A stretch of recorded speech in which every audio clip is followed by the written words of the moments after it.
Welcome to Here's How We Get There. It's the daily show filled with conversations about business and mental health in a down-to-earth style with real-world language. Now let's dive in with your co-hosts, Kenneth Shark Kinney and Trey Tucker. All right, Trey, this is a subject that is very near and dear to my heart.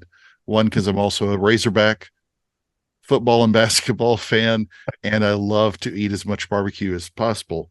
But a mass of Canadian super pigs are threatening the U.S. border in the northern states. And there's a lot of talk about what's going on to try to halt them from coming in. These super pigs, which are a hybrid pig, have been appearing in Alberta, Saskatchewan, Manitoba, and parts of Canada after they were crossbred between different pig species. And they've created this super swine form. Think of the Superman as a pig. That would be this one. This is not necessarily the Flash or Aqua Pig. This is, Super Pig. But these pigs have been destroying crops. They degrade water quality. There's a lot of issues with feral animals like that, especially feral hogs. There's no known, they're very invasive species, and there's no known predator up in, weather where it's 3 degrees to really stop them other than, a wall, which we don't, this country doesn't like walls, so we're not going to put up a wall to prevent feral pigs from coming in or mutant pigs. But what would you do to deal with these Canadian super pigs? And although you're 1,000 miles away, are you scared of them? I'm scared for you because look right behind you. Yeah, exactly.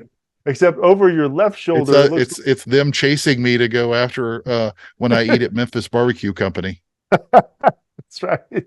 So on that note, I mean, if we could somehow create a good old glut of Canadian bacon out of this whole problem, then, I'm a happy man. But I mean, truthfully, if they don't have a natural predator, I don't know what else to do other than to get in the weight room more and maybe buy a rifle or something.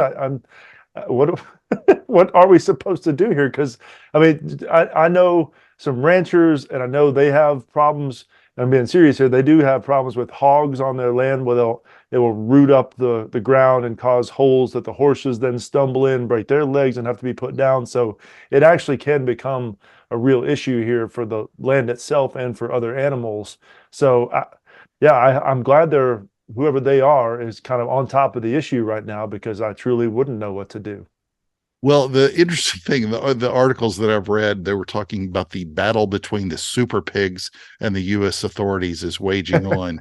But one of the issues that's really going to come up a lot more is you're going to see a lot more conversations around, is it okay to hunt these animals? Because a lot of them, like that one over that shoulder, is a cute little fella. Mm-hmm. But I mean, these species are going to ruin a lot of lands on top of it, and Lord knows we don't do a very good job with a lot of those kind of animal populations whatsoever. I can't wait for PETA to get involved and everything else to make it a political wedge issue somehow. There'll be some sort of land border dispute between U.S. and Canada over super pigs. It's right. Coming. Just divide Trudeau. Trudeau can take his super pigs and his Canadian bacon and maple syrup and his hockey teams and just keep it. Woo pig suey. Thank you for joining Shark and Trey on the Here's How We Get There show. Make sure to rate, review, and subscribe to the show, and visit here'showwegetthere.com. That's here'showwegetthere.com.